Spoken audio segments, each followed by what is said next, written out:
Halo semua, apa kabar? Ketemu lagi dengan saya, Supriyatni. Saat ini kita akan bersama melakukan pembahasan soal SKB Tenaga Kependidikan atau Guru Pedagogik. Ya, sebelum lanjut, bagi yang belum subscribe, jangan lupa klik subscribe dan tekan tanda loncengnya untuk mendapatkan notifikasi dan pemberitahuan video-video terbaru dari channel ini. Kita langsung saja check it out. Oke, kita langsung ke soal. Dalam RPP tercantum sebuah kompetensi dasar. Memahami pengetahuan tentang jenis, sifat, karakter, dan teknik pengolahan kertas dan plastik lembaran. Maka rumusan indikator yang bisa dikembangkan pada guru tingkat kognitif mencipta atau C6 yang tepat adalah A. Mengelompokkan bahan kertas dan plastik untuk produk karya seni rupa. B. Menjelaskan teknik pengolahan kertas dan plastik untuk produk karya seni rupa. C. Menyebutkan karakter kertas dan plastik untuk produk karya seni rupa. D. Membedakan sifat-sifat kertas dan plastik untuk produk karya seni rupa.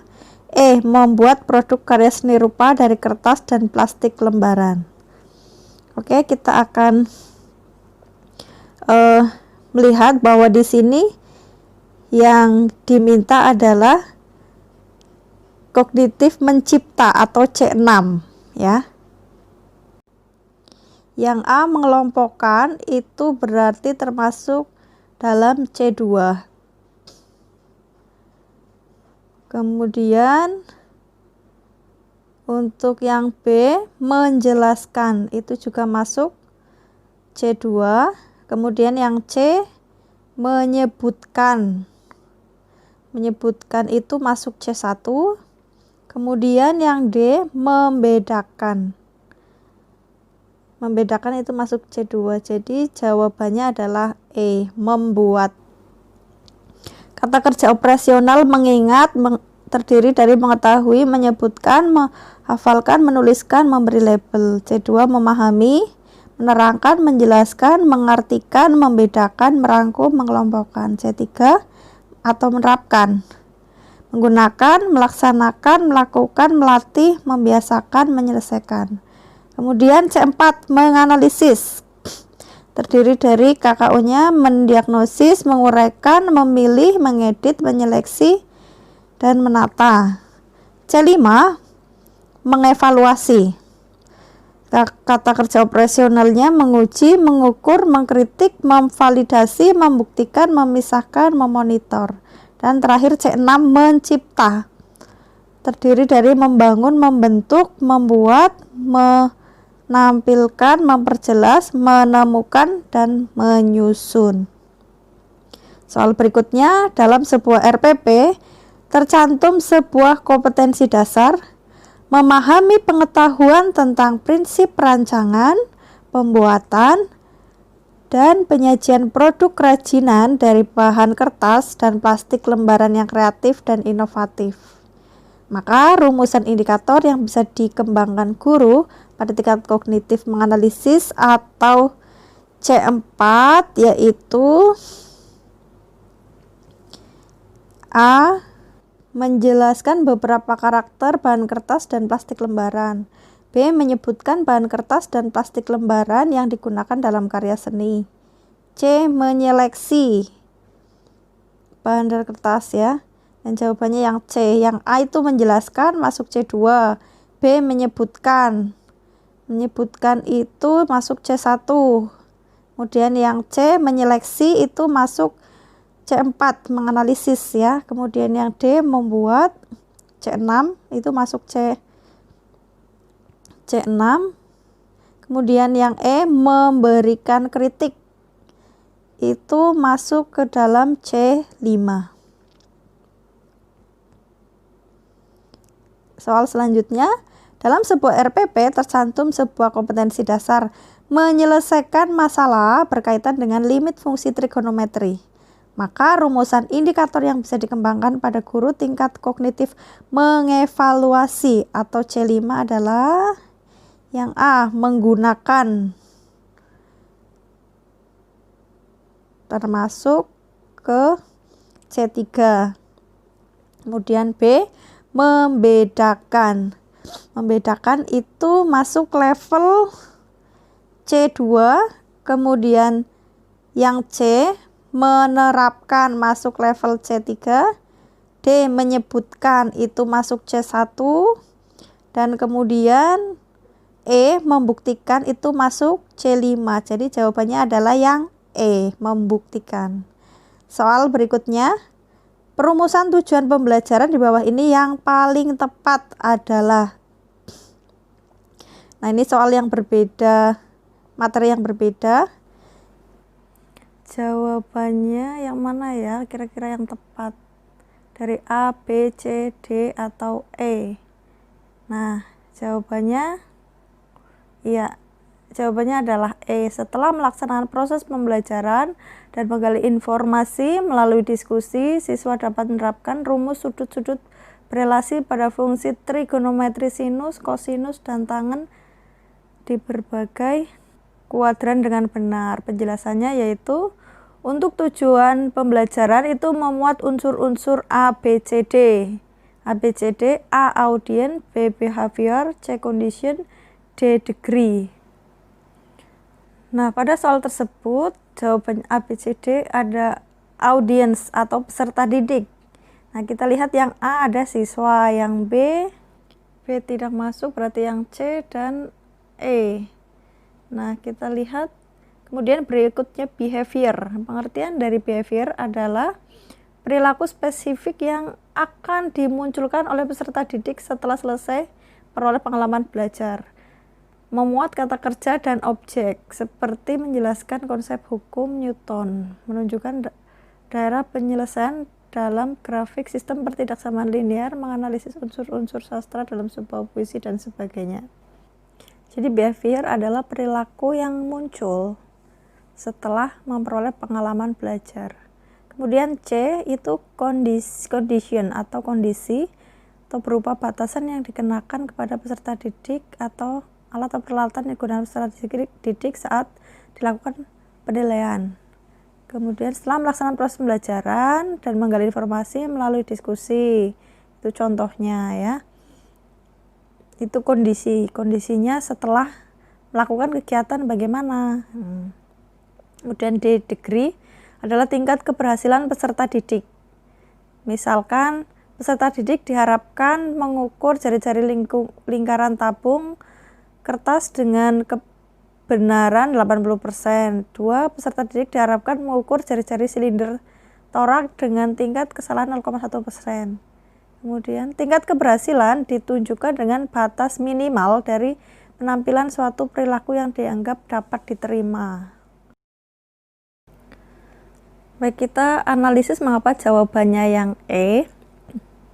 Nah, di situ setelah melaksanakan proses pembelajaran dan menggali informasi melalui diskusi, siswa dapat menerapkan rumus sudut-sudut berelasi pada fungsi trigonometri sinus, kosinus, tangen di berbagai kuadran dengan benar.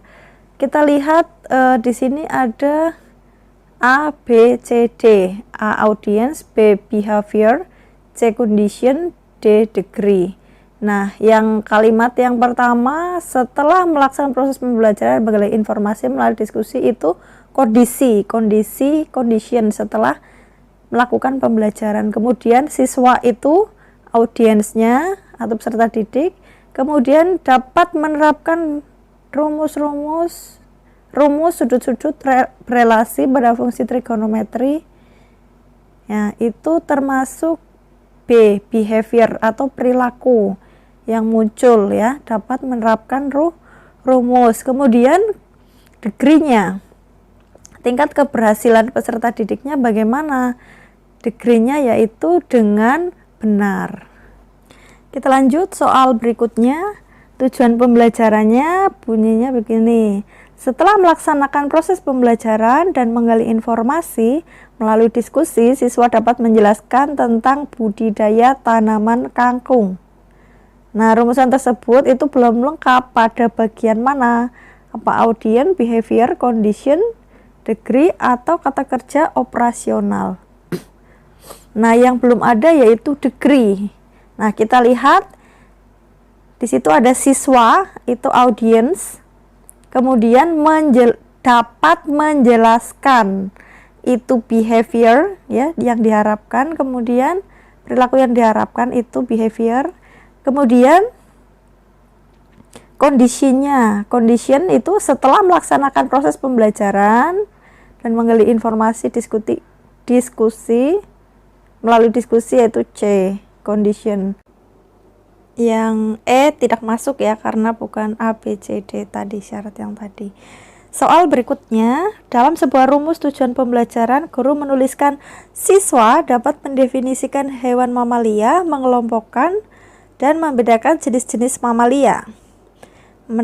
Berdasarkan pada tujuan pembelajaran tersebut, guru mengajarkan ragam pengetahuan yang jenisnya A. Fakta, B. Prosedur, C. Keterampilan, D. Konsep, E. Prinsip. Nah, dalam soal ini adalah materi yang berbeda dari materi yang sebelumnya tadi ya. Kita lihat di jawaban yang benarnya adalah yang C, konsep ya. Kita lihat mengelompokkan, membedakan, yaitu termasuk masalah konsep. Nah, demikian materi pembelajaran yang muat fakta, konsep, prinsip, dan prosedur. Untuk fakta, apabila siswa diminta untuk menyebutkan nama, kapan, di mana suatu peristiwa itu terjadi, itu fakta. Kemudian konsep itu apabila siswa diminta untuk mengemukakan definisi, membedakan dua hal, dan mengklasifikasikan, itu konsep. Kemudian prosedur, apabila siswa diminta untuk menjelaskan langkah-langkah ya pemecahan suatu persoalan dengan prosedur tertentu. Kemudian untuk prinsip, materi prinsip apabila siswa diminta untuk menjelaskan hubungan antar berbagai konsep dan sebab akibat. Nah, kemudian kita lanjut ke soal berikutnya. Dalam sebuah rumusan tujuan pembelajaran, guru menuliskan siswa dapat mencari akar-akar persamaan kuadrat dengan menggunakan rumus kuadratis atau rumus ABC. Mendasarkan tujuan dan strategi pembelajaran tersebut, mencerminkan ragam pengetahuan yang jenisnya A. Fakta, B. Prosedur, C. Keterampilan, D. Konsep, E. Prinsip. Kita lihat yang A, fakta. Di situ siswa dapat mencari. Nah, kalau mencari itu bukan fakta ya. Jadi kalau fakta itu menyebutkan, seperti itu contohnya. Jawaban yang benarnya adalah B, prosedur. Ya, menggunakan rumus itu berarti prosedur. Kita lanjut soal berikutnya. Untuk mendukung ketercapaian kompetensi dasar, guru harus mengidentifikasi materi pelajaran ketika menyusun RPP, seperti aktualitas, kedalaman, keluasan materi pembelajaran. Berikut ini yang bukan bagian dari hal-hal yang dipertimbangkan dalam mengidentifikasi materi adalah ya. Jadi dalam menyusun RPP, guru harus mengidentifikasi materi terlebih dahulu. Tapi di sini yang diminta yang bukan bagian dari hal-hal yang dipertimbangkan dalam mengidentifikasi materi. Apakah yang A, potensi peserta didik, B, relevansi dengan karakteristik daerah, C, struktur keilmuan, D, tingkat perkembangan fisik, intelektual, emosional, sosial, dan spiritual peserta didik, atau yang E, alat dan sumber bahan. Jadi yang bukan bagian dari hal yang dipertimbangkan yaitu yang E, alat dan sumber bahan. Jadi guru harus mengidentifikasi materi pelajarannya ketika menyusun RPP, dan hal yang menjadi pertimbangan yaitu potensi peserta didik, kemudian relevansi dengan karakteristik daerahnya, harus disesuaikan dengan karakteristik daerahnya, kemudian struktur keilmuan, dan yang terakhir yaitu tingkat perkembangan fisik ya, intelektual, emosional, sosial, dan spiritual peserta didik ya. Jadi materinya harus disesuaikan seperti itu. Jadi untuk alat dan sumber bahan itu bukan dipertimbangkan ya, tetapi diusahakan. Oke, kita lanjut nomor berikutnya. Perencanaan pembelajaran yang menekankan pada proses keterlibatan peserta didik untuk dapat menemukan materi yang dipelajari dan dihubungkan dengan situasi kehidupan sehari-hari, sehingga mendorong peserta didik dapat menerapkan dalam kehidupan mereka. Pilihan strategi pembelajaran yang tepat yaitu kooperatif, inquiry, problem solving, discovery, atau kontekstual. Nah, jawaban yang tepatnya adalah yang E, kontekstual.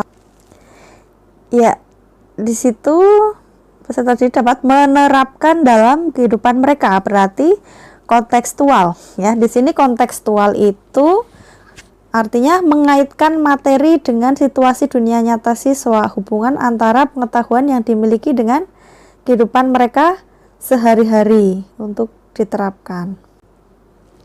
Nah, kalau kooperatif itu ciri khasnya ada kerjasama dalam kelompok-kelompok kecil. Itu untuk kooperatif ya. Kemudian untuk project based learning atau PBL itu model pembelajaran menggunakan proyek kegiatan sebagai inti pembelajaran ya.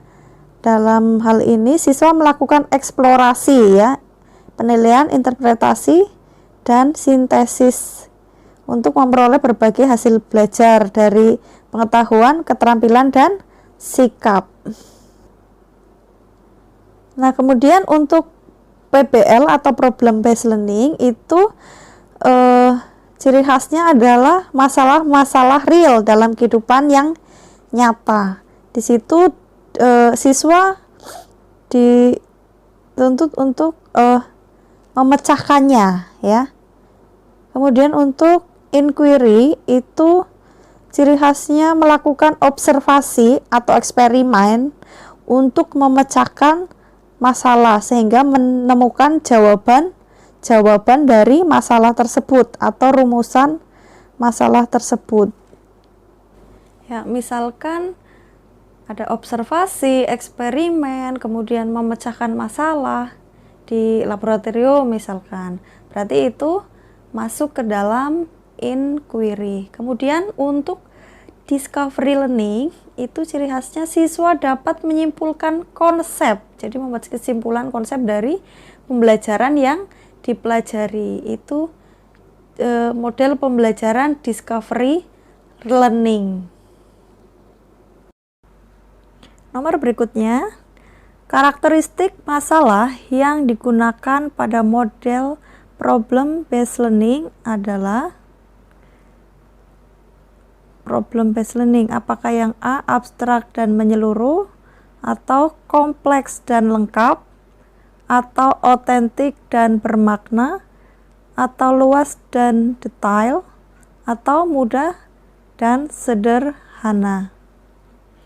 Untuk pembelajaran siswa ya, baik SD atau SMP itu khususnya untuk SD itu bukan abstrak ya, tetapi sebaliknya harus yang nyata ya. Kemudian kompleks dan lengkap itu bukan juga, karena siswa itu bukan peneliti yang asli, hanya proses belajar dari proses meneliti. Kemudian luas dan detail tidak, mudah dan sederhana juga bukan. Jadi yang tepat adalah otentik dan bermakna.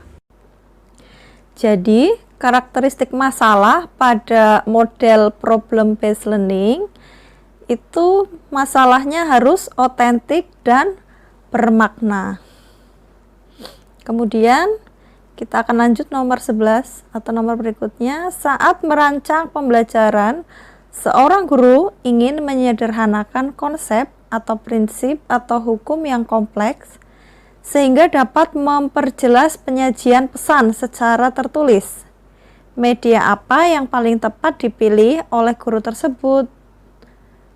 Abagan atau APE, alat permainan edukatif, atau artikel internet, atau foto, atau aplikasi. Dan jawabannya adalah bagan atau dengan kata lain infografis. Karena di sini kata kuncinya dapat memperjelas penyajian pesan secara tertulis. Jadi secara tertulis yang tepat yaitu bagan atau infografis.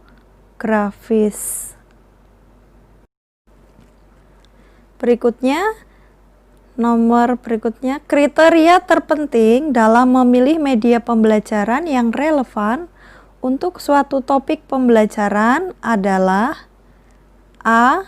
Ketersediaan sumber di sekolah, atau kemampuan dan karakter guru, atau kesesuaian dengan model atau strategi pembelajaran, atau D. Kesesuaian dengan tujuan pembelajaran, atau yang E. Biaya produksi media yang murah. Nah, tentu saja yang terpenting adalah yang sesuai dengan tujuan pembelajaran. Ada beberapa kriteria pemilihan media, yaitu yang pertama, kesesuaian dengan tujuan pembelajaran, kesesuaian dengan materi ajar, kesesuaian dengan teori, kesesuaian dengan gaya belajar peserta didik, sesuai dengan kondisi lingkungan, fasilitas pendukung, dan waktu yang tersedia. Kemudian soal selanjutnya, seorang guru merancang evaluasi akhir semester yang dimaksudkan untuk menentukan hasil dan kemajuan belajar siswa. Maka jenis evaluasi yang dipilih guru adalah evaluasi formatif, sumatif, evaluasi selektif, evaluasi diagnostik, atau evaluasi penempatan. Ya, kira-kira evaluasi apa ya? Ya, jawabannya adalah evaluasi sumatif. Untuk penjelasan, karena di sini akhir semester ya. Penjelasannya yaitu jenis evaluasi berdasarkan tujuan. Ada evaluasi diagnostik itu untuk menelaah kelemahan-kelemahan siswa. Kemudian faktor penyebabnya apa ya? Kemudian yang kedua, evaluasi selektif. Evaluasi selektif itu untuk memilih siswa yang paling tepat. Itu sesuai dengan program kegiatan tertentu. Kemudian evaluasi penempatan.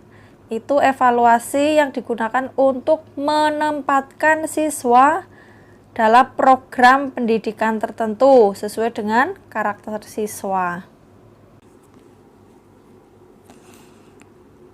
Untuk evaluasi formatif, itu evaluasi yang dilakukan pada setiap akhir pembahasan satu pokok bahasan atau satu topik. Ya. Itu atau satu tema kalau SD. Jadi itu untuk mengetahui sejauh mana proses telah berjalan sebagaimana yang direncanakan. Jadi untuk formatif, evaluasi formatif itu ulangan harian contohnya. Tapi untuk evaluasi sumatif, evaluasi yang dilakukan pada akhir satu satuan waktu, tercakup lebih dari satu pokok bahasan, lebih dari satu bab, lebih dari satu tema. Maka evaluasi format sumatif ini itu biasanya penilaian akhir semester atau ulangan kenaikan kelas seperti itu. Berikutnya, seorang guru merancang ulangan harian untuk memantau kemajuan belajar peserta didik dalam mencapai penguasaan sebuah kompetensi dasar. Maka jenis evaluasi guru termasuk kira-kira yang mana? A, B, C, D. Yang tepat adalah yang A, evaluasi formatif ya, karena di situ ulangan harian. Berikutnya, guru matematika akan memilih 3 orang siswa atau siswi sebagai wakil sekolah untuk mengikuti lomba cerdas tangkas. Sebanyak 20 orang calon mengikuti tes seleksi. Proses seleksi yang dilakukan termasuk jenis evaluasi. Jawaban yang tepat yang mana? Yang C, ya, evaluasi selektif.